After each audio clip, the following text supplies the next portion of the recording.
important things to do. And once we get done with those, we'll be just about done with our work on the task force. So, okay, so I am going to call this meeting to order at 2:34 p.m. It's 1:34 p.m. where I am, but it's 2:34 p.m. in Dallas. So I'll call this meeting to order, and we'll start with public comments. But I don't know, did Katie or Susan, did we receive any public comments? No?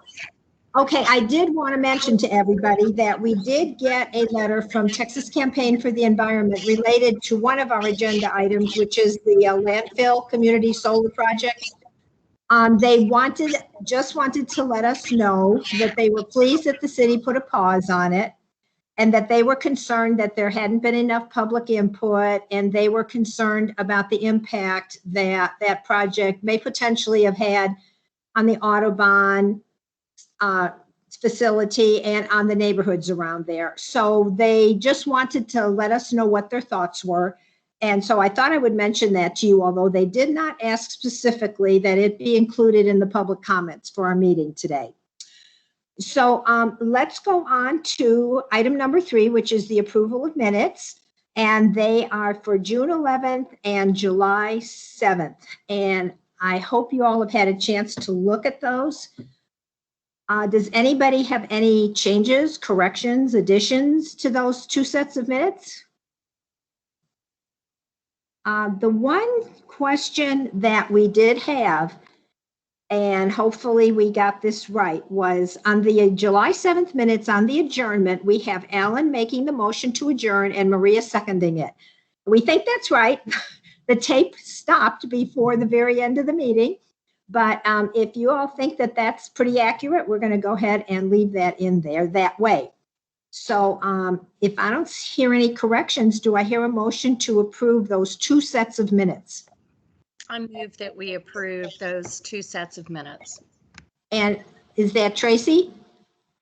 Yes, sorry, Tracy. Thank you. Thank you. And this is Jeanette, and I second that. Thank you both. And with that, all in favor say aye. Aye. Aye. Any opposed? Aye. Hearing no opposition, we will say the minutes are approved as submitted. Thank you very much. Let's go on to our next item, which is the technical panel discussion. And Sue, will you help us with that? I will. I'm happy to. So one of the things that we talked about during the last 2 meetings actually was twofold. One was the Environmental Commission, and then the second piece of that was recommendations to the city manager, to council, for membership in the technical resource panel. And we had requested if people in the task force were interested to let us know. And we've pulled together what we feel like is a good slate that represents the different pieces of the CCAP.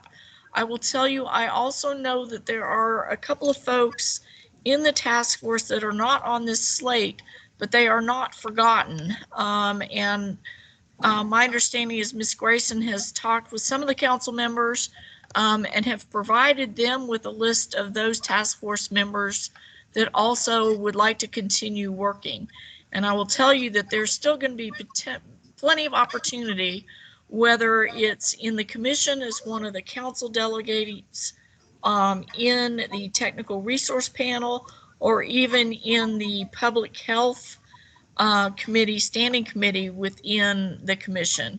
And that position in particular I'm thinking about, it would be great if Pam could or would be interested there. So in other words, not everyone's on this slate, but you're not forgotten. And if you still want to work in the process, let us know. Once it hits council, as you know, it is not in a place where we have much say. But we think you all are awesome and rock. And so, and we've told the council members as much. So anyway, with that, I'm open to any discussion, comments, concerns, questions, suggestions, etc., that you might have on the draft panel that we have pulled together for your consideration.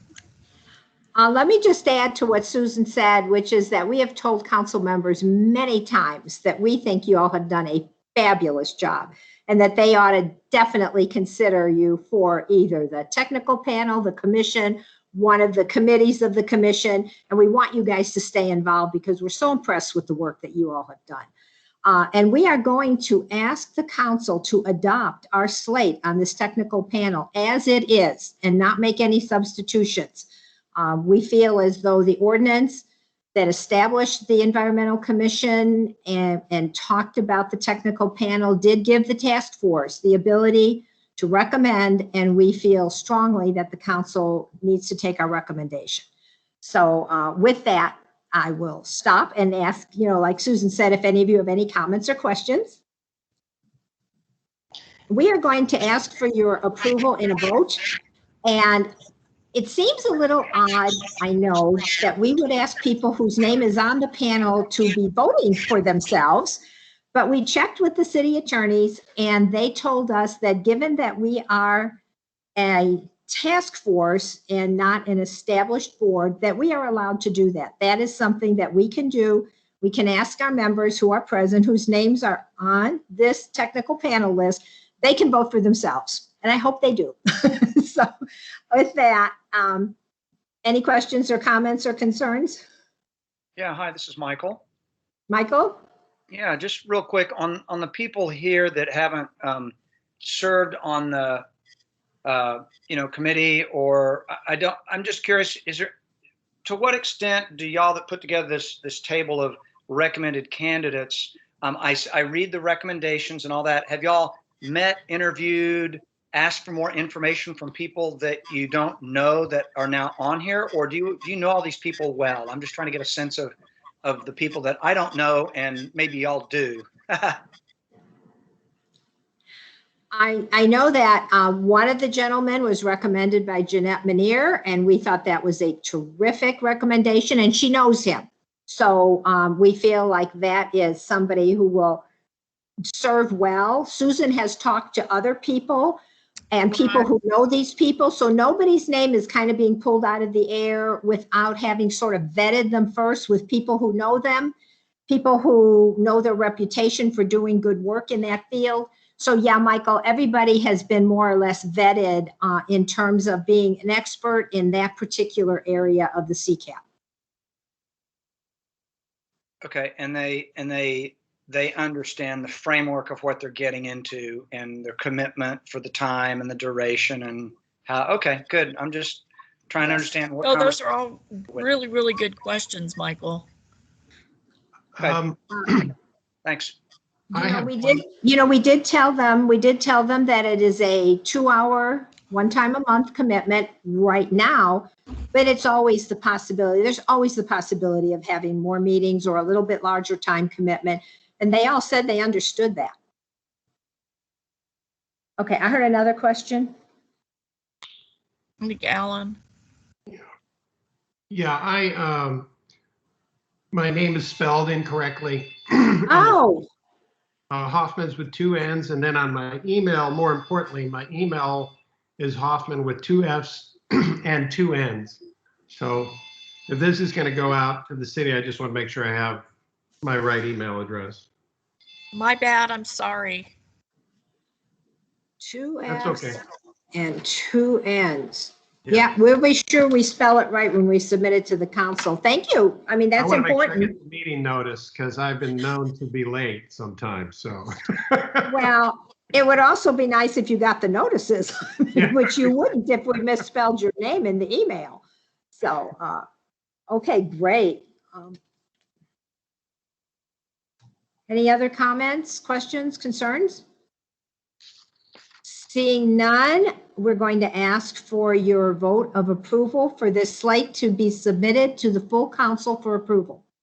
All those in favor say aye. Aye. Aye. Any opposed? Thank you all very much. I'm proud of this slate of candidates, and I hope the council just takes our recommendation and votes for it straight away. So, Sue, do you know when that might be submitted to council for their vote? my understanding is Michael will likely be working with Joey to get that moved forward. I would anticipate that it'll go first to the EMVS committee with Ms. Blackman, and then from there to council, but I'm not sure. Okay, all right. So we're not entirely sure how that process will go, but you're right. It will probably go to the environmental committee of the council first, Mhm. at least just for their information, at least. Correct. Okay, thank you all very much. Now we're going to go on to our second major item of business that we needed to get done, which is the preliminary FY 21-22 implementation work plan. And Far Andrews and Katie Evans are going to be briefing us on that.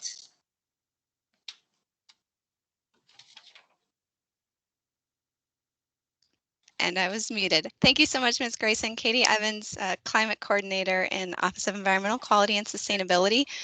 You guys get me today because FAR is out, so I will be giving this presentation on my own. So I think the plan here is to get through the whole presentation before we do questions. That being said, there's a lot in this presentation.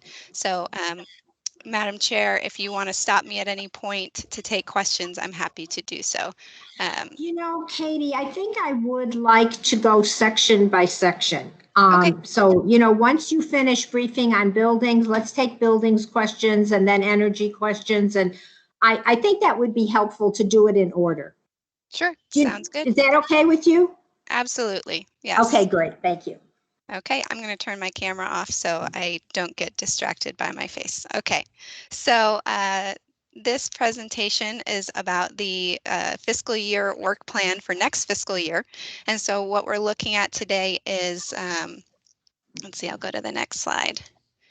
We're going to be doing a brief background and introduction, talk a little bit about this current year's work plan, and then we'll talk about actions and activities that we've got in the draft work plan for this coming fiscal year, and then how we plan to keep looking at what we're doing and modifying it, doing that adaptive management as needed going forward. One thing I do want to point out that I know you all received a draft version of the work plan after we turned it into a PDF, found a bunch of numbering issues and a few different things. That is a draft. We have corrected some of those things. So if you're a stickler for grammar and formatting like me, those things will be corrected in the final draft. So just wanted to put that out there right now. So as you know, this current year's work plan really focused on building capacity and laying the foundation for CCAP implementation. We did that through education and outreach, building on our expanding partnerships. We want to amplify our ongoing actions, look at funding opportunities. We did some proof of concept and pilots, and we developed our CCAP dashboard for tracking and accountability. So in year two, we're really going to build on these, continue the things that worked, revamp the things that didn't maybe work so well, and then really look at some new opportunities for us to pull in pilot projects and build on proof of concept. One of the other things we noticed as we were working through the year two work plan, which is what we're talking about today, of course, is that when we met with our partner departments, we found out there's a lot going on in this city that we didn't even account for in the first year of CCAP implementation. And so you'll see in a few slides that there's a lot more in our work plan this year, but it's really reflective of the great work that our partner departments are already doing. So as you know, I'm going to go through our stakeholder slides relatively quickly. You're all already familiar with our Environment and Sustainability Committee. They are advising on our CCAP implementation. We've got some new members with this new City Council. That agenda is coordinated by OEQS and meets on the first Monday of the month at 9 a.m., with the exception of September because that will be Labor Day. Then, of course, you wonderful people have been our fantastic Environment and Sustainability Task Force. We appreciate all of the work that you guys have been doing, and it's been really helpful to get your expert feedback on CCAP implementation and help us develop the structure and scope for our permanent commission. And speaking of the commission, this is the structure that you all have come up with. We will have the 15 voting members as well as that panel of technical experts with monthly meetings beginning in October and that standing environmental health committee with 2-year appointments for our members.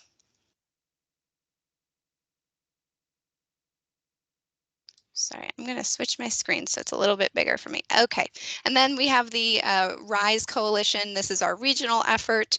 We're working through RISE this year and next fiscal year to actually do a regional greenhouse gas emissions inventory. That's one of the products that's coming out of this organization.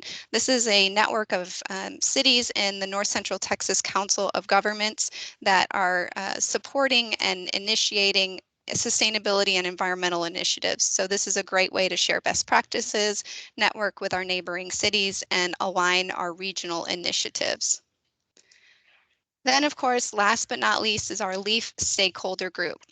This is the group that's on the ground doing the actual implementation work. This is our leading environmental action forward made up of about, depending on the year, 17 to 19 or more city departments. And these members report quarterly this year, monthly next year, on their efforts towards CCAP implementation. And so we cannot say enough good things about this group. Not only do they report to us on time, they have come forward with a lot of really great ideas on CCAP implementation. And through our meetings with them, we've learned so much about all the wonderful things that all the departments in our city are doing towards CCAP implementation.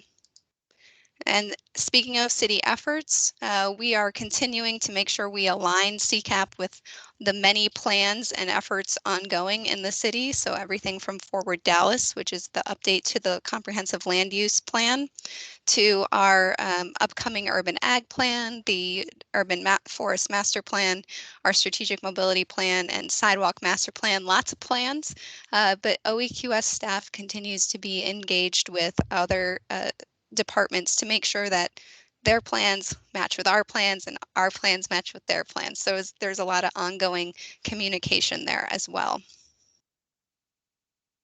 So a recap on this year's implementation work plan, it included the activation of 48 of our 97 CCAP actions. And we divided those up into the 136 milestones. And if you recall, those milestones are kind of the steps or projects that move us towards implementation of each action. So those 48 actions divided into 136 milestones, which are tracked and reported on quarterly by our LEAF members. As of the end of Q3, we were at 48% complete with 50% in progress. After speaking with our departments and working internally, we do anticipate meeting our goal of 92% complete by the end of the fiscal year. A lot of these ongoing in progress milestones are milestones that will be marked complete at the end of the year. There are also initiatives that are tied to things like the urban agriculture plan and things like that, and that urban ag plan just passed on Wednesday. So next year, we have 263 milestones. We are going to be doing 74 actions. It's a big, big effort this coming year. It seems like a lot, and I know Sue said, Katie, how are you going to track all this? I've got a plan. We've got a spreadsheet. We've come up with a great way for our departments to continue to report to us. But the most important thing with this next year's work plan, even though it's bigger, it is more comprehensive, and it's really going to tell the whole story, because there's so much going on in our city departments that we want to make sure that we are telling the CCAP story. So this next year, one of the things we've also done is looked at assigning one specific milestone to one specific department. So where this year we had some milestones that were being worked on by as many as 4 or 5 city departments, we're going to eliminate that this year and have just one milestone to one department.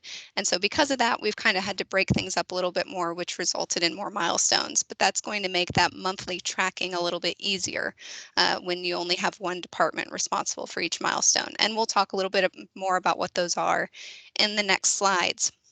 We are activating 27 new actions this next year. you'll see, we had 48 plus 27 is not 74, it's 75.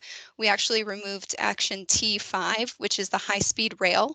There's just not enough movement year to year. It's a long-range project, and so we've pulled it out of the short-term fiscal year work plan. Doesn't mean it's over. It just means that there's not going to be movement on it, significant movement on it this coming year. And so that's why we only lost one action from this current year to next year. You'll see a number on there as well. It says 82 ongoing milestones. Those are continuing throughout the year. And so we may be tracking those a little bit differently because they'll be ongoing throughout the entire fiscal year. So that kind of, if we remove those, we're looking at a little bit more manageable tracking system as well. And this is all with 17 city departments and maybe more, because every time we meet with a department to discuss a project, we find out that there are so many other departments involved. So we're continuing to add departments as needed. I'm going to pause and take a breath if anyone has any questions before I move into the sectors. All righty, I will keep on going then. Katie, I have a quick question. Yes.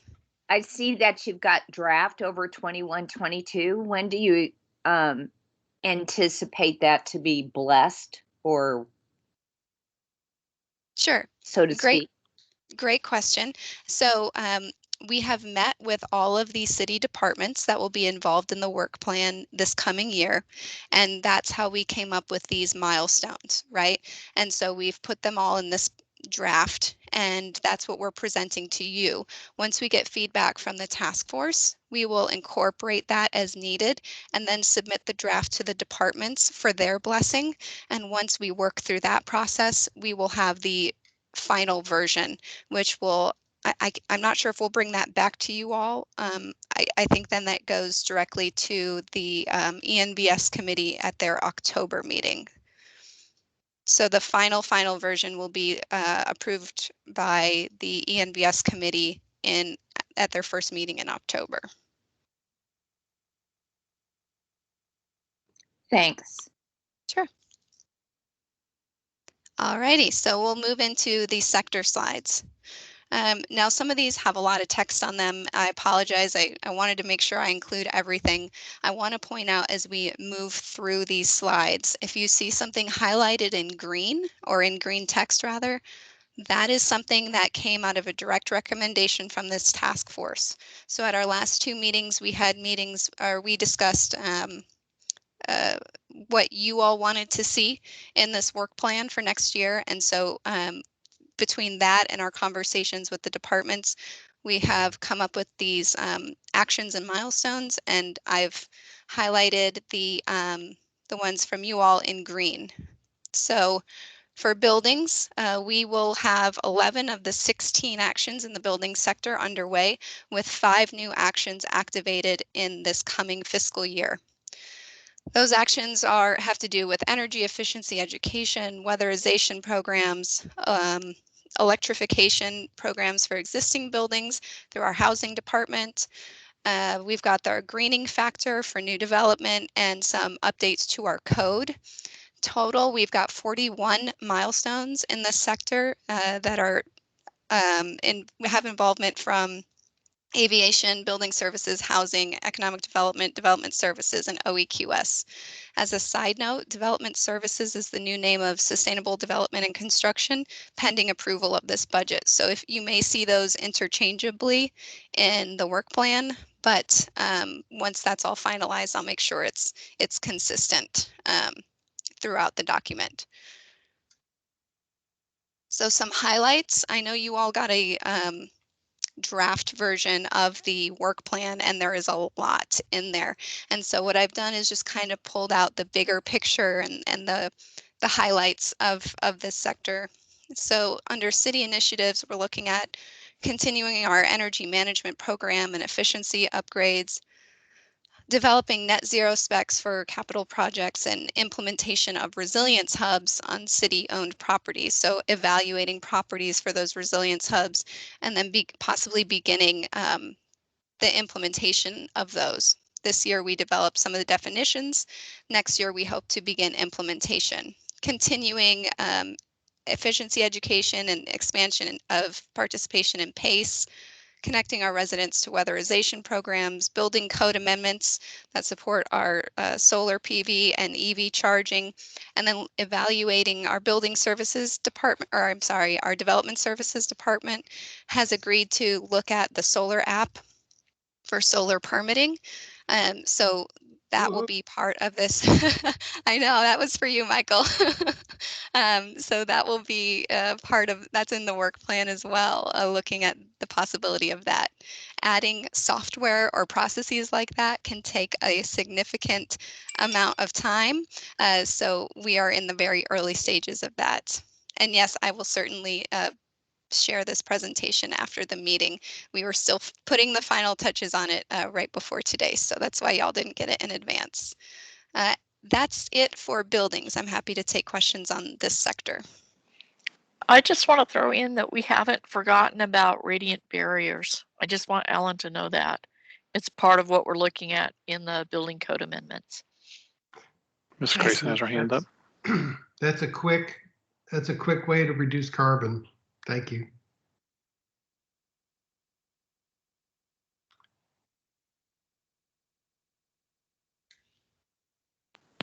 I see a few people talking, but I can't hear anyone. Go ahead, Ms. Grayson. I guess you're muted. There you go. Oh, okay. I unmuted. I was going to go after Jeanette, but that was going to be I had 3 questions on the building section, and one of them was radiant barriers. And so I was looking at it under B11, and I was wondering why we didn't just spell it out, that we would include radiant barriers as one of our goals for next year's budget, or maybe include it in B13, which you said has something to do with radiant barriers or could include radiant barriers, but it's not spelled out. And that was what was concerning to me. The task force has talked about that all year. There's been very great general agreement that we should include that. And so to say it's part of building code amendments, I guess I just wanted to see it spelled out somewhere. Okay, thank you. I'll make that note. Meaning you will spell it out somewhere? That's, we'll have to discuss with the folks in who are doing the code update, and I can't commit us to anything, but I'm writing that down to make sure that we incorporate it somewhere, even if it's just consideration of radiant barriers. I will make sure that radiant barriers are incorporated into the work plan. Okay, and thank you. I appreciate that, and I'm sure Alan does too, and the rest of the task force members that have been very supportive of that. I just wanted to see it actually spelled out somewhere instead of, I mean, if somebody who isn't familiar with our work looks at this building code amendments, may or may not let them understand that radiant barriers is included in that. And then one of my next questions was, resilience hubs, is there funding in this year's upcoming budget for the resilience hubs actually being worked on? I mean, I know you said that you've kind of investigated it, but is there actually going to be a pilot program of some kind for this upcoming year, and will there be funding for that? I will defer the budget question to either Sue or Michael. You're Sue, muted, Sue. You're muted. You're muted, Sue. I'm deferring to Michael because I know it's come up in some of the budget meetings. We both have heard the same discussion, but really, yes, there is some money. They're looking at primarily only at generators right now. We're doing 8 of them across the city to install those. Also within the budget, we're looking at doing some pilot projects on solar on city facilities. So those will probably be incorporated possibly as well. They're just finishing up some current solar studies to look at which buildings make the most sense. And so Building Services Department will be coming back with some recommendations through the ENVS committee, probably around October, based on the findings of those studies they've been currently doing. But there is money, Michael, in the budget for moving forward with that. You Yes, said there for is. generators? It's generators at 8 different facilities. And then there's also money in there, not directly on a resilience hub necessarily, but there is money in there for solar on city facilities as well. I know we had talked some about putting solar on the resiliency, one of the buildings in the resiliency program. Is that part of the funding? there's funding for the generators specifically, and then there's funding for solar on city facilities. However, Building Services Department hasn't identified which buildings make the most sense yet. They're closing out some studies currently, and they're going to come back with a recommendation on where they expect to do that, hopefully in the October timeframe. But would that, Michael, be part of the resiliency program, like funding one pilot program on a city building as part of the resiliency program to see whether, when bad weather hits, how does that perform a solar application versus a generator? Possibly, I just don't want to get ahead of myself because I'm not the department leading that effort. So I'll need to defer over to Building Services. We can get you that question answered. I guess this is actually, we have one more meeting possibly, but I can actually circle back with y'all for sure. Well, I'd appreciate that. Thank you. Because I think at that point, they'd almost be ready to finalize the budget. So. And if I may chime in, Building Services does have milestones in this sector for evaluating city facilities as resilience hubs using some of the tools that the North Texas Renewable Energy Group created for us this current year. And so I know Building Services is going to be looking at city facilities to be outfitted as resilience hubs, whether there's overlap with that money for solar is, like Michael says, yet to be seen, but they are looking at developing resilience hubs as part of their goals for next year. Okay, thank you. And my last question is related to PACE financing. I don't know a whole lot about that, but I've heard that some cities have had problems with their program related to people being able to pay back the monies. Have we had any problems with our PACE program? We have not. Typically, the places where they have problems with the PACE program, it's on the residential side. And in Dallas, it's on commercial.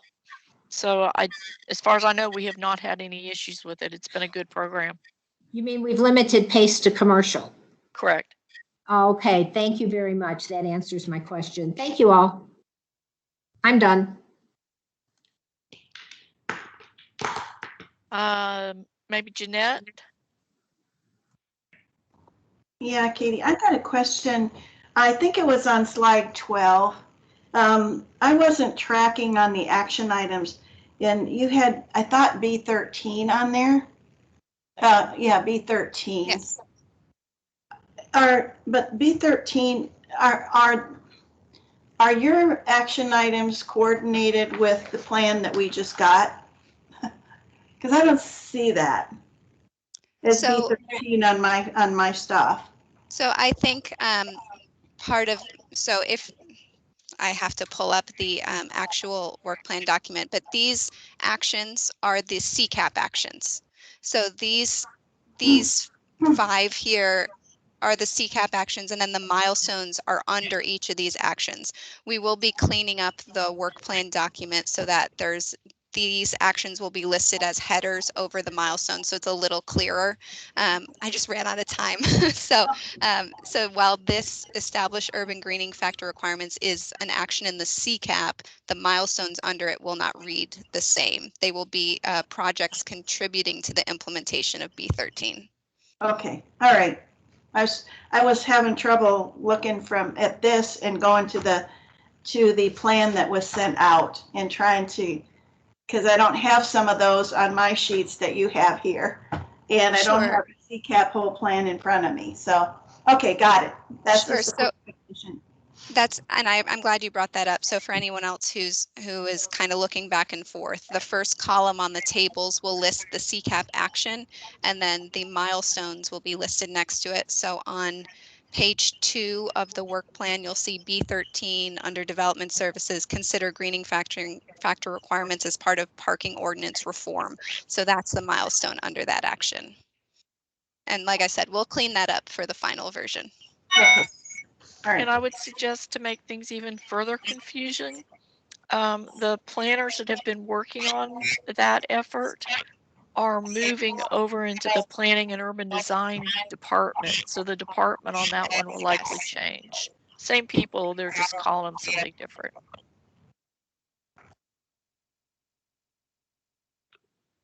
I think, was that your only question, Jeanette? Yeah, it was. Okay. I'm just trying to track, and it didn't track with what I had that Susan sent out. Yes, So, understand. got it. Thank you. So, looks like Alan has his hand up. Yeah, thank you. I just want to clarify to Sandy's comment about the radiant barrier. Under the current code, new construction, the prescriptive path involves the radiant barrier already in the code.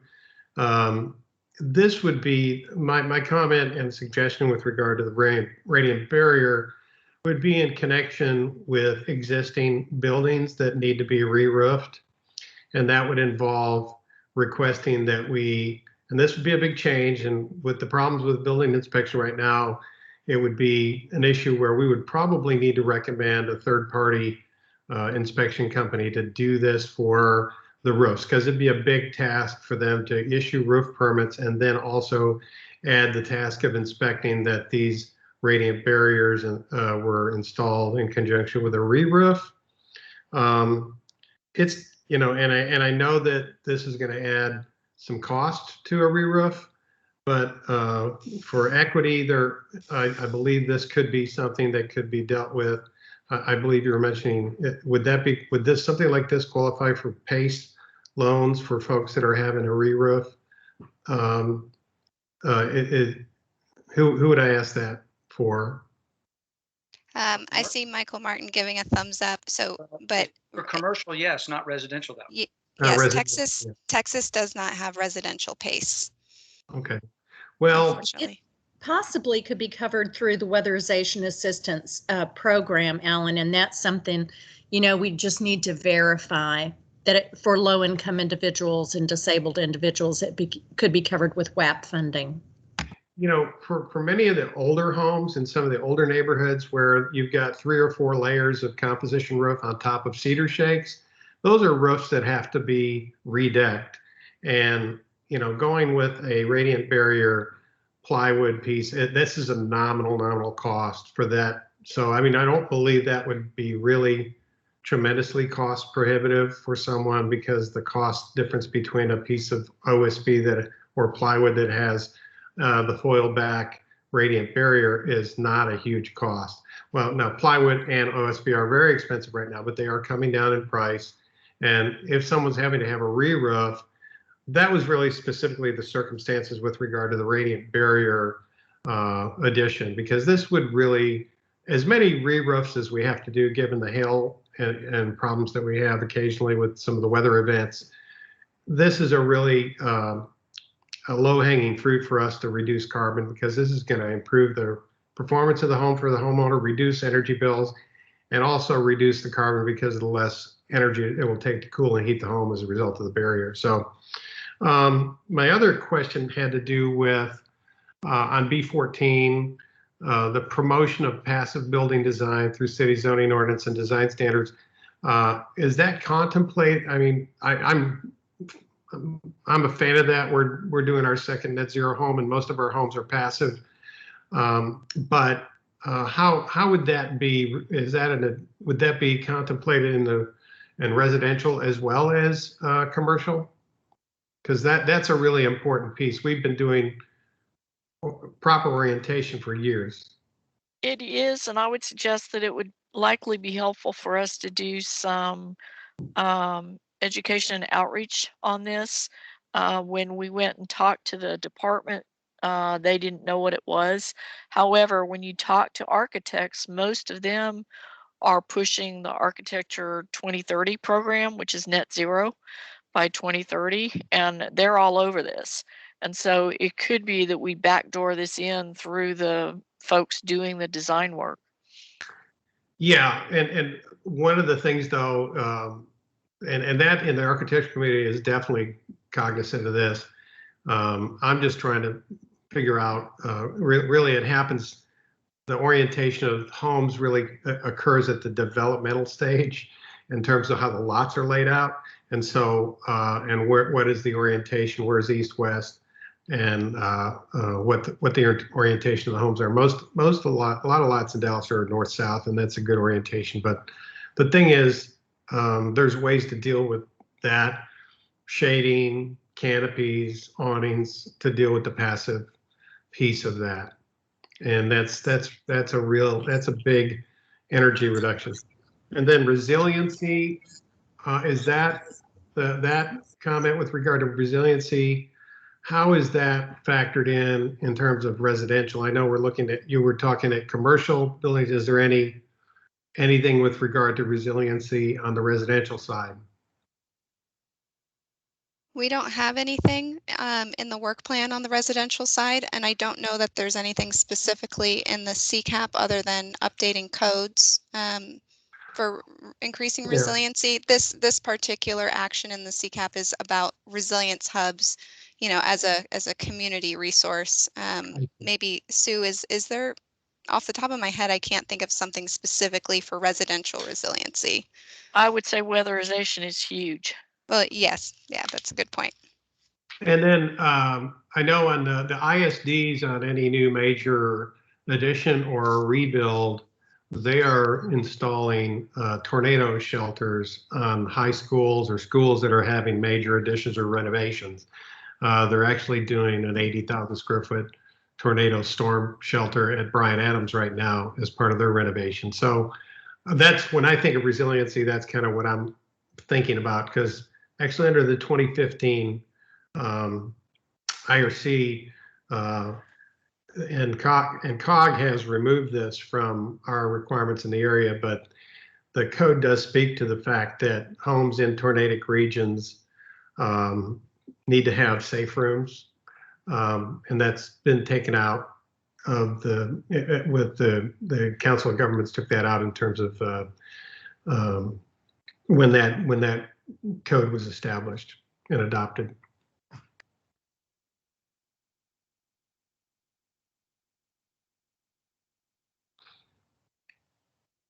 And that's all my questions. Thank you.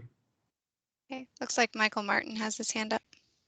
Yeah, just real quick. Thank you. I want to tie a couple of things together that Alan just brought up, and also that Michael Gagne was talking about, and that's hopefully that in all these people that are engaged in all this analyses and decision making, especially earlier around the resilient centers and generators, are not looking just at upfront cost, but looking at total cost of ownership, lifetime, blah blah blah. The reason I say that is because again, I never know what people know, and I don't think things are obvious and intuitive always. That's dangerous. So if you use clean energy tools to create power in a resilient center, of course, they will work for you today and every day of the year, including during disasters.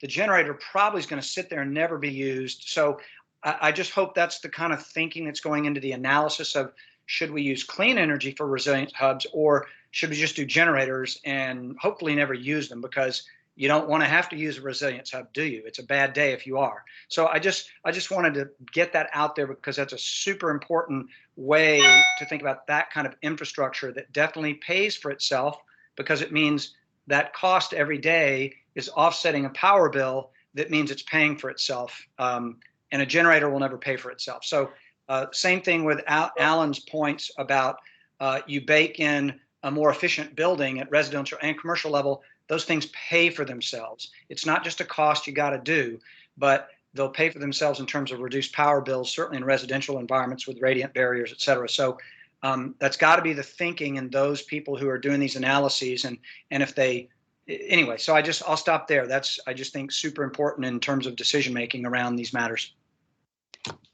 Thank you. That's a good note. We have a great energy manager in our building services department, Srinivas, who is very looks at it very comprehensively, and so I think he's done a great job of looking at that. I will say too, for an emergency shelter, FEMA regulations require a backup generator, so it's resilience hubs and an emergency shelter are two different things, but if we're using the same facility, there has to be backup generation on site. So there's a few different things at play with that as well. I do want to note real quick, and we'll get to all the questions. We have 42 minutes to get through 7 more sectors, and so I just want to make sure that we get through everything. But I see we've got a couple more hands up. Ms. Grayson. I just wanted to say thank you, Alan, for the clarification. And Katie and Sue, do you understand where we're going, kind of what we're getting at when you word this? Yes. Yeah, okay. Thank you all both. If I could add one more thing, and I want to back up with what Michael was saying with regard to resilience. One thing that's a wonderful tool for resilience versus a generator is battery backup. And that will also do another thing. I like things that do two things because they tend to pay for themselves over and over again. And with battery backup, these resilience locations could also support DC rapid car charging, because that creates the opportunity to promote more electrification in the transportation sector. So those backup batteries that you're using as an emergency backup for the building during the time we're not having an emergency can be DC rapid car source for rapid car charging and vehicle charging and transportation for the city. Yes, and we do have provisions for evaluating on-site energy generation and storage in the work plan as well. So I'm glad you brought that up. We actually priced that out, and for an average size community center, it's about the same cost as the old friendly neighborhood generator. And so that is one of the things we're looking at. We're just trying to figure out where it makes sense. Thank you. All right, are we ready to move on to energy sector? Yes. Okay, wonderful. So energy sector, of course, Dallas generates and uses renewable, reliable, and affordable energy. We will have 9 of the CCAP actions in this sector underway of 11. We're looking at activating 3 new CCAP actions in this next fiscal year, and those have to do with maintaining reliability, evaluating potential for the city to make investments in energy storage technologies. So we already kind of talked about this one, right, for resilience and development, and then investing in local workforce training programs, which is highlighted in green because I know that's something that Tracy and a number of you have emphasized wanting to see come out of some of these projects, is that local training and workforce development. So in this sector, we've got 27 milestones and some highlights from this. Again, this is not a comprehensive list. The list is very long, and so I really wanted to focus on some of the high points. Continuing our green energy policy and to advocate for renewable energy policies and resilient grid at the state and federal levels. So continuing that advocacy work through U.S. climate mayors and through our Office of Government Partnerships, looking at those feasibility studies for both resilience hubs and renewable energy hubs. The renewable energy hubs are something that, again, we're working with North Texas Renewable Energy Group to define and spec out should we want to move forward with any of those projects. Working on that Soul Smart designation. This is a national designation for solar friendly cities that the COG is working on, and there's a number of cities in North Texas that are Soul Smart designated cities. Continuing our community solar initiatives. So this is the solar projects where we're looking at putting rooftop solar through, or not looking at, we have already approved the program for a revolving loan program to install rooftop solar on affordable housing projects. And I know we're going to touch on the Deepwood landfill community solar project after this presentation, but continuing to look at that project and projects like it to help reduce energy burden in LMI households and increase green energy generation within the city. We're also continuing to require renewable energy as part of design services for city facilities and new construction or renovation of existing facilities. So continuing to look at the potential for renewables at those facilities. That's kind of what we alluded to with some of these studies that are being done for solar PV on some of these city facilities, our green workforce training, and then of course continuing our renewable energy education. So these are, like I said, some of the highlights. It's not all inclusive of what we've got in the work plan, but these are some of the things that you all asked us for, and things that I thought kind of captured the overall essence of this sector for this next fiscal year. Questions, comments on this sector? Like I said, I'm going to go kind of quickly because I want to get through everything so I can pull this work plan together. Katie, I have one that's real quick. Sure. Have you all developed the policy? I heard the word loan with the low income residential solar. Has that criteria been developed yet? Yes, that's through our housing department. And so I don't have the details in front of me, but that is a program through the St. Philip's Community Center. They were constructing, if I remember correctly, 6 or 8, I believe it's 6 affordable homes. And as part of that, the homeowner will have the option to opt into a forgivable loan program to install for up to $20,000 to install rooftop solar on those homes. I'd like to see a copy of just how that's structured, if at some point someone can get that to me. We have Sure. a meeting at 4 o'clock with our attorneys on that very subject. Well, just whenever it's, available. Thank you. Sure.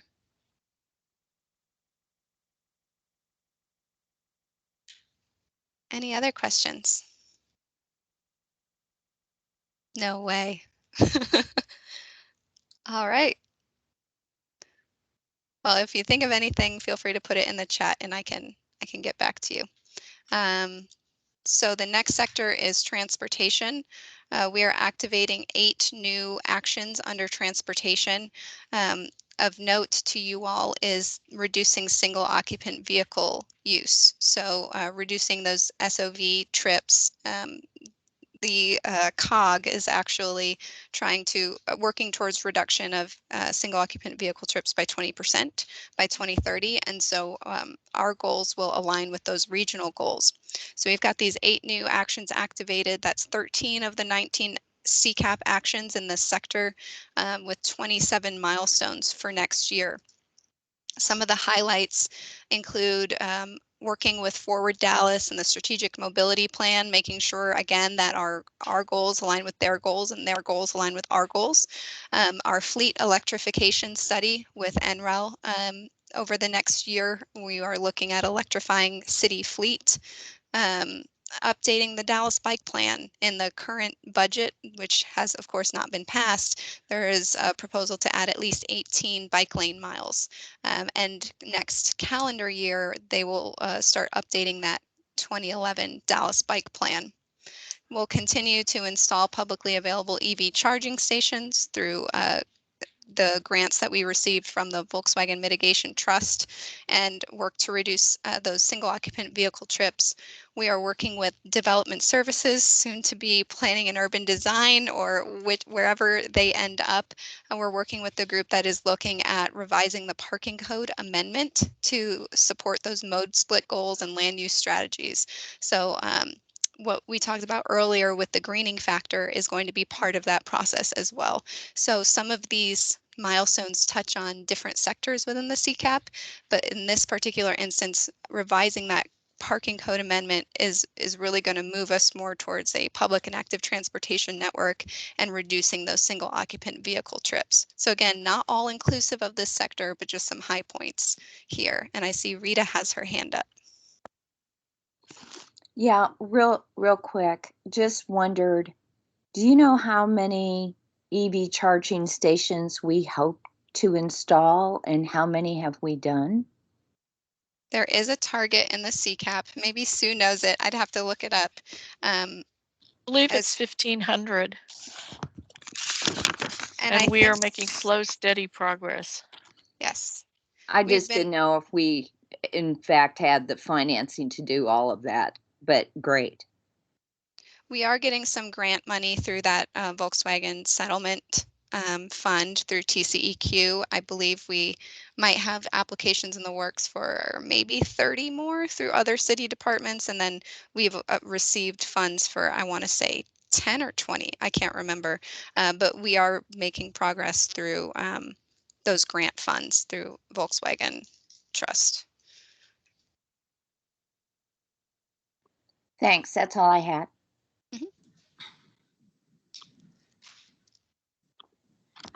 I have a question about the amending the parking code. Is the understanding there, because that's kind of vague, consider amending the parking code. My question would be how? You're saying to kind of work with the different mode splits and kind of see what the reparking requirements would be. Is it fair to say that we don't know what those parking code amendments are going to look like now? Or could we say that the consideration is that we're going to reduce them? So, if I might, the ZOAC committee has been working on this for about a year. And they're looking at trying to reduce the parking minimums and trying to reduce the areas where there are parking requirements, period. Where the green code comes in is that's kind of a way of offsetting some of the parking. I don't know, Katie, can you explain it better? Well, you did a good job. So yes, this process has been going on with ZOAC for well over a year. I think it started right before I started, and I've been here 15 months. So they are looking at, that's exactly right. They're looking at reducing parking minimums, making some changes in terms of the parking code. There's a lot of different ideas out there right now, and they are soliciting public comment from residents, developers, anyone who has an interest, of course. And so they just kind of wrapped up ZOAC conversations about this. It's like I said, it's been every 2 weeks for well over a year where they've been discussing this and everything that goes with it. And I believe the staff report or the staff recommendations will come back in October or November. And the interim AD, Andrea Udrea, in well, right now it's Sustainable Development and Construction, soon to be PUD, is leading this effort. And so I can certainly get more information from her, but there is a lot of information on their parking code amendment website, and I can share that with you all too. You can read the whole history of how we've gotten to this point. But OEQ has been involved from the beginning to look at, they just presented yesterday on TDM, I'm sorry, Transportation Demand Management Strategies relating to parking. And so it's a very comprehensive look at parking and everything that goes with it. So it's really hard to say exactly what's going to happen because it has been a really long process that has included a lot of different factors. Well, thank you for that really good explanation, Katie and Sue. And Katie, I'd like to see that material. So if you would Sure. forward it on, I'd appreciate it. Thank you. Absolutely.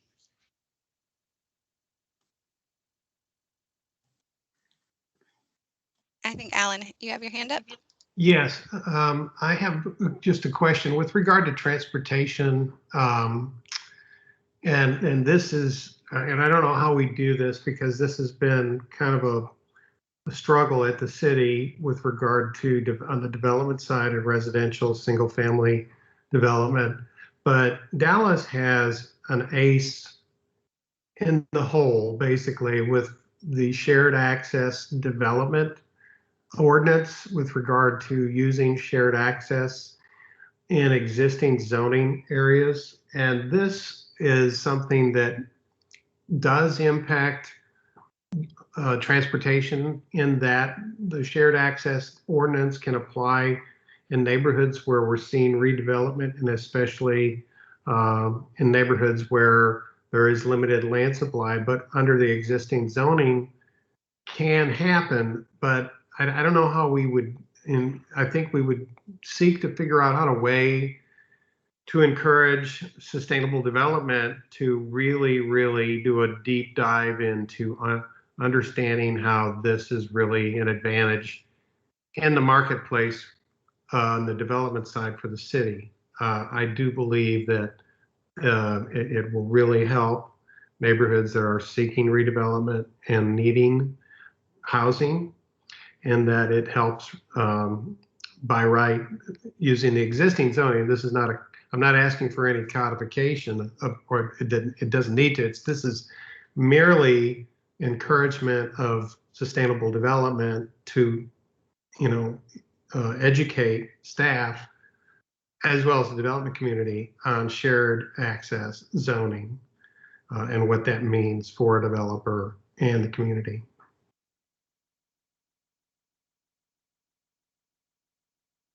Thank you. And I do want to mention again real quick that Sustainable Development and Construction is soliciting comments related to this effort. So if anyone feels strongly and would like to share comments, please do so. I don't know if there's a process to do that as a task force or not, but certainly as residents of Dallas, you can provide comments directly to them, either in support or not.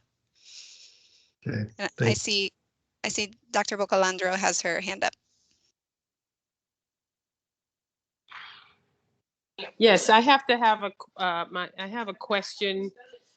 I like all these actions that have been activated in this new one to adopt the target corridor, because I think we have to learn by doing. So I really think this is a good action that when we have one sector of the city, one arterial road that's working, we can showcase and we can learn from that. I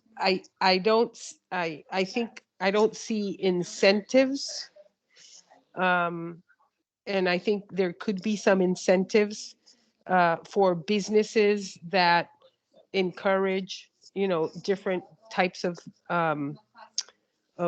modal split. Maybe businesses that have bike racks or that have parking spaces for smaller cars. I think we have to make better use of the infrastructure. And Dallas has and I would like to know what the percentage of roads of area we have, but when cities go below a certain percentage, and I studied urban planning a long time ago, I think it was 17%. When it's below that, it's really hard to accommodate the private vehicles. So I think there's got to be, the carrot and the stick. I think the parking is important because it should not be, we should not incentivize people to bring their cars to downtown, but then we have to offer another way of moving inside downtown. Is it the scooter? Is it the bike? Is it the small little trolley? So I think I would just add incentives and disincentives to help these measures. And something that I constantly see is we're building these exclusive lanes for people who pay in their private car. Every time we make one of those exclusive lanes that gets you quicker to downtown, we're incentivizing the use of the private vehicle. If we could put buses on those exclusive lanes and get people, to places faster, and have routes that go in the peak time express routes, that would also help. So it might be in some of these actions, but I just wanted to make sure that was contemplated.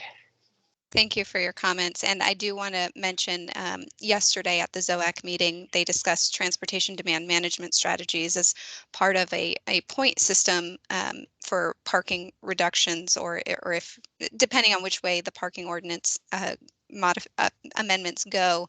But they talked about, providing bicycle lockers, showers, bike parking, compact car parking, short-term parking as needed, but transit passes, subsidized fares, things like that. And so I'm glad you mentioned that, because all of those things are being considered. That's why when I said that this parking code amendment process was robust, it truly is, because they are looking at those things as well. So I appreciate those comments, and I've made a note of the dedicated bus lanes as well on the highways.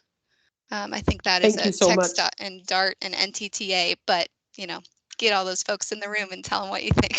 So thank you. Any other questions on transportation? All right, thank you. So moving into zero waste. Goal 4, we've got 7 of our 9 actions underway, with 2 new actions activated next year, which are looking at electric waste collection trucks and expanding efforts to reduce illegal dumping. In terms of the former, the electric waste collection trucks, there are, and that's electric trucks, not trucks for collection of electric waste. Those trucks do exist. They are very new, and so our sanitation department and our fleet department are constantly monitoring those. As they say, they want to be on the leading edge, not the bleeding edge. So they're kind of waiting until they're proven concept before looking at actually purchasing them. But they're constantly evaluating them and keeping an eye on those electric vehicles for waste collection. In terms of the illegal dumping, in our conversations recently with code compliance, we found out that there's already a lot of efforts underway to address illegal dumping that were not captured in this current year work plan. And so we have a lot of milestones in next year's work plans that capture the great work that code compliance is already doing, for a total of 22 milestones in this sector. Some highlights, we will be completing that local solid waste management plan update next fiscal year. We had hoped to complete it this fiscal year, but it got delayed, but we anticipate that being complete early next fiscal year. We are working on some pilots for green procurement. Of course, reducing the illegal dumping through our code compliance department and participating in community trash off events and BOPA collection. And then there will be 6 areas participating in a bulk and brush pilot to explore the potential for brush diversion. And then our sanitation department is evaluating the feasibility of a compost program. And so potentially doing some pilot programs for composting next year as well. So those are, again, just the high points. There's a lot more in the work plan, but I'm happy to take questions at this time.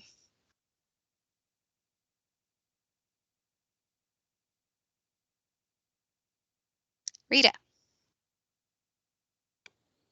I was going to say, have you all talked to Chicago about their pilot program that they did on trash trucks, electric trash trucks?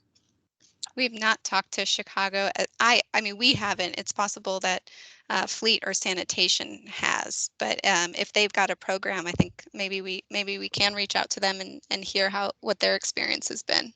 Okay, and then I just wanted to mention, I will talk to the former director of Public Citizen, who now has a group called TechCetera, because I know they went out to California to explore electric trash trucks. So I'll put him in contact with you, Katie. Great, sounds good. Thank you. Ms. Grayson. No comment, but a yay for the pilot programs for the brush diversion. Yay, I hope they do it. That's all. Just wanted to say that. I hope it goes well. Having been over that process in the last city I worked for, it is complicated. So I hope it goes off well. Oh, I know it's complicated, but it is so needed. We need to do it. And you have to start somewhere. So absolutely. Bravo. Thank you. We'll pass that thank you on to our sanitation folks. Good. Any other questions or comments on zero waste? All right, zip right on to water. Water has 15 actions total, with 14 of them activated, 3 new ones next year. Water is a very big sector in the plan, in that it's got a lot of ongoing things, a lot of outreach, a lot of education. And so the new actions have to do with drainage and erosion and mitigation, evaluating some new technologies to reduce nutrients being released into the watershed, some operational measures at our water and wastewater treatment facilities. So as you can see, there's 58 milestones in this sector. This is a really big one. And so it was kind of hard to pull out just the high points.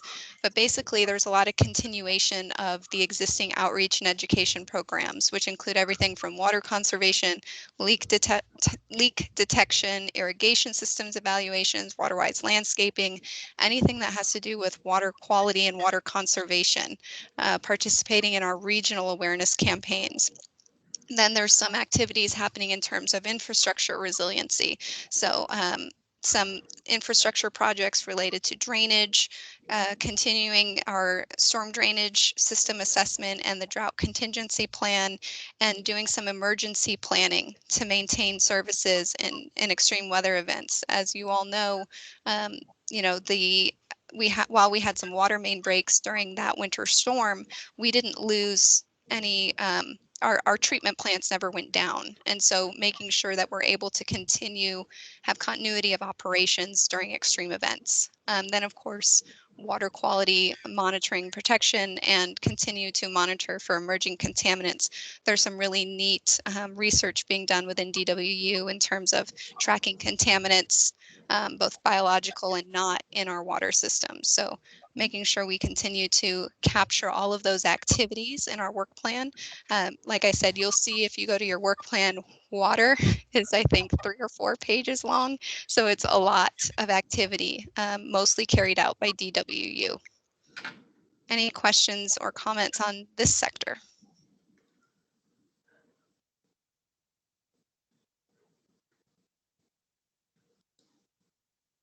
All right, I don't see any hands up.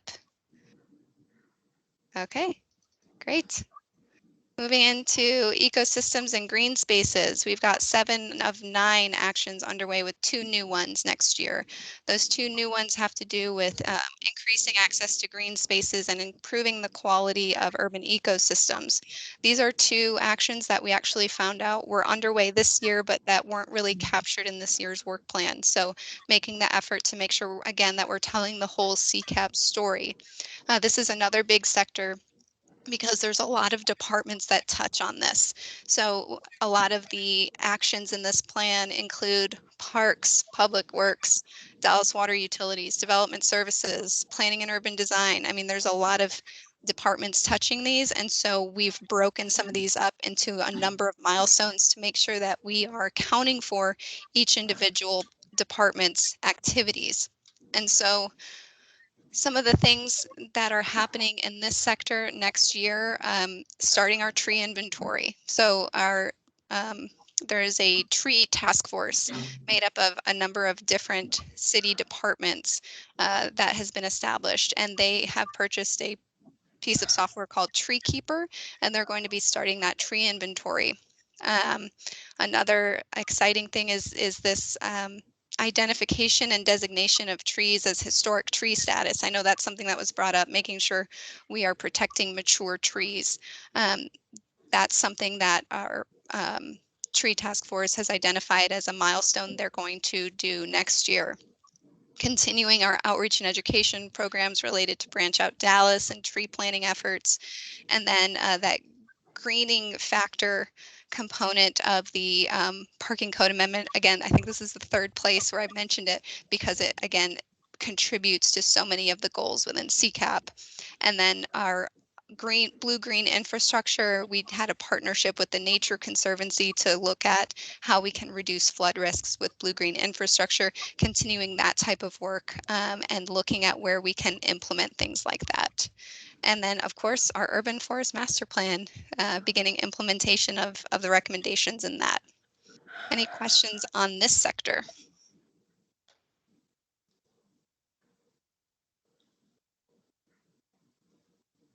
Oh my goodness.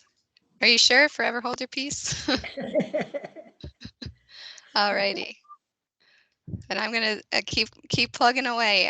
Sector 7 is our food and urban agriculture. 9 of 14 actions underway with 4, I apologize for the formatting here, 4 new actions activated in next year. One of the things that we heard from you all was looking at transportation, both getting food to people and getting people to food. And so we are working with our partners in economic development and actually code compliance as well to look at creative transportation solutions to access those healthy food retailers. Development of our urban agriculture plan. Council approved the contract on Wednesday, and so we'll be kicking that process off this coming fiscal year, and part of that will be evaluating and developing a plan to remove barriers to growing local food. So what is standing in the way of local food development? Continuing to provide outreach and education, supporting existing systems related to transportation and food access. We're also participating in the North Texas Food Policy. It's NTFPA, but I can't remember what the A stands for. But I heard Sue, but you're muted. What is it? Alliance. Alliance. It's out of the UTA Center for Yes. Regional Excellence. Thank you. And I should know that because I'm the working group lead for outreach and education. I should probably know what it stands for. So we are working with them as well. We're supporting a application for a regional food systems assessment and gap analysis. We don't know if we've received that yet, but through the NTFPA, UT Arlington, and the Regional Center for Excellence, we are looking at in conjunction with our food and urban agriculture plan, evaluating where those gaps are and supporting that regional effort too. So a lot happening in this sector this coming year. Questions, comments on food and urban ag?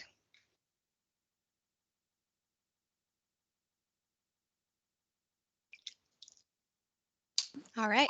I'll add one thing for y'all, just in case it comes up. There is money in the budget for next fiscal year to actually take some implementation steps as well. So while we have the plan ongoing and being developed, we're also going to have money to be able to implement some of those things next year as well. Awesome. Thank you, Michael. All right. And last, but certainly not least, air quality.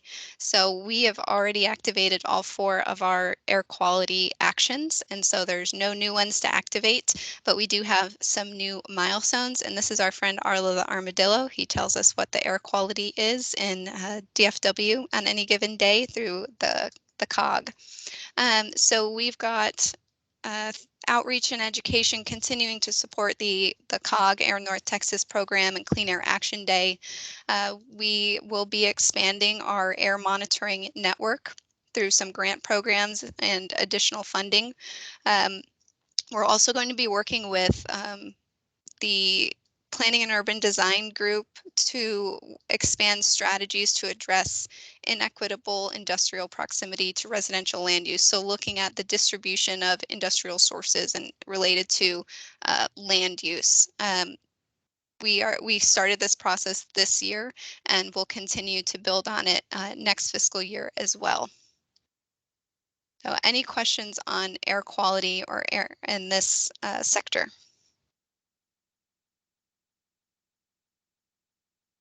Okay, then I'm just going to wrap up this presentation with a couple more slides.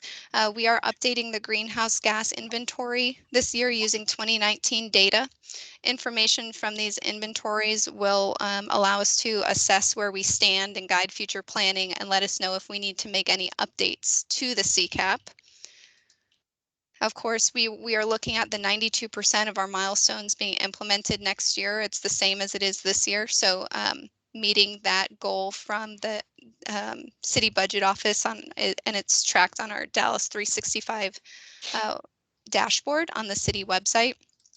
We will still have the CCAP dashboard, and you'll be able to follow along with our progress that way as well.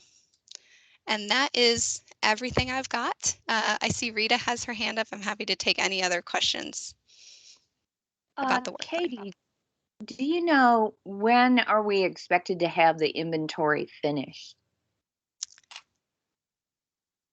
Sue? I'm hoping for it in spring. I know that it's okay. under the contract we've got with the National Renewable Energy Lab, and I know that we're in the process of inputting the data right now.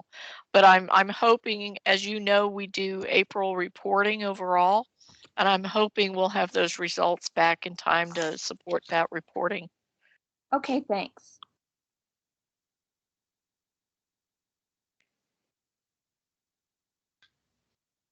Any other questions or comments on the work plan?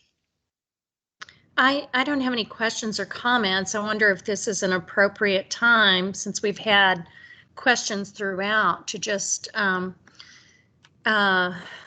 move approval of the 21-22 work plan as presented. I'd be happy to make that motion.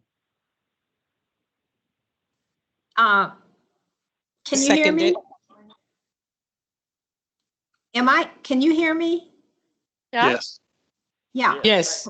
Okay, well, I was going to say Tracy read my mind. That was exactly what I was going to ask for because I just wanted to say, Katie, I think you did a great job with that presentation and how much I think everyone on the task force appreciates that staff incorporated our various suggestions into this plan, those green suggestions that we had made. And Tracy made a comment in the chat about how impressed she was with this plan. I would like to agree with that statement. I think this is terrific and really appreciate all the hard work that went into it. We have a motion by Tracy, and I'm sorry, who was the second? Bocalandro. And Oh, I Thank you, thought it was Maria. Bocalandro. Thank you, Maria. And with that motion and that second, would everyone who agrees say yes? Yes? Yeah. Aye, yes, aye. Yes, Okay. yes. Is there anyone opposed to moving this plan forward with our recommendation? Hearing none, motion is approved. Thank you all so much. This was an important piece of work we did today. Katie's doing backflips. Well, it was really well done and well presented. Thank you, Katie. Thank you. We have a final item on our agenda, which is the landfill community solar project update that Michael Gagne was going to do for us. We only have a few minutes, and I didn't know how long your presentation was, Michael, and I want to give it the time it deserves. So should we go ahead and do it? People are aiming for a 4 o'clock end to the meeting. It's Or not a could we- presentation, it's just an update. So it should take Is it- very little time if y'all want to Okay, then entertain it. that's great. Let's do it. I just know everybody was shooting for 4 o'clock and I didn't want to cut you off. So No worries. All Please I'm go going to say is ahead. I think all of y'all are aware of the program. Again, Michael Gagne, Director of OEQS, since I'm supposed to say that every time I talk somewhere. We're taking a pause. We're not walking away from this project. I just want to make sure y'all heard from us that this is just a pause. We learned a lot of things through doing the request for proposal, both from internal and external folks. There's just things we have to iron out. At the end of the day, we have 99 questions that came in.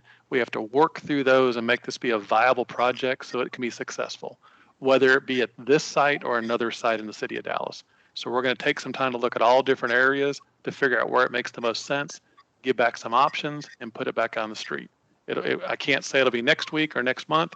Kind of depends how long it takes to work through both with our internal folks to work out some of the business plan ideas, as well as some of our externals. So it will come out. Don't think we're walking away from it. We just needed a pause to regroup and make this be successful. thank you, Michael. So Michael, if there is any progress made on this before our September meeting, which is our last meeting, would you be able to give us an update at that time if anything Yes. changes? Yes, I would be Okay, definitely that'd willing be- to do that. Thank you so much. Appreciate the update because I know there's a lot of interest in this project out in the communities. We had over Well- 40 people at the pre-bid and at the site walk. Well, yes, and we've been reading a lot of commentary about it. So I'm not surprised we got 99 questions. So, but we'll look forward to an update if you have something new to share with us next time. And next month is our very, very last task force meeting. So we had been talking a little bit, some of us, about maybe just possibly getting together in person and saying hello to everybody in person for our last meeting. But we'll let you know more about that as we kind of continue to look into things. We don't even know if City Hall will be open for that sort of thing, what with the Delta variant and all these other variants going on out there. So, but we'll get back to you with more, and that will be our last meeting. So Sue, is there anything you would like to add at this time? No. The one thing I want to add on to Katie's presentation is that we were trying to streamline it and be cognizant of not cramming CCAP down our brethren and sisters in other departments.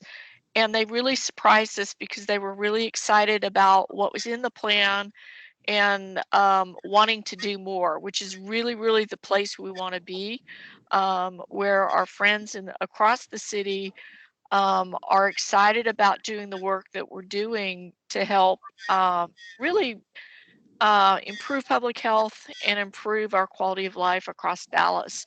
And so while we're on the data management side, which is a little scary, I'm really, really excited about the projects that have come forward for next year's work plan. I think we're doing great work. Agreed, definitely agreed. Thank you, Sue. Given the time, do we have a motion for adjournment? Anybody moved, want to? Maria, I heard two motions. I heard, well, Dr. Bocalandro moved. Does anybody second? I'll second. This is Drew Campbell. Oh, thank you so much. Okay, so we have a motion and a second to adjourn. This meeting is adjourned at 3:59. We did it. We did it at 4. Yay. Bye. Bye.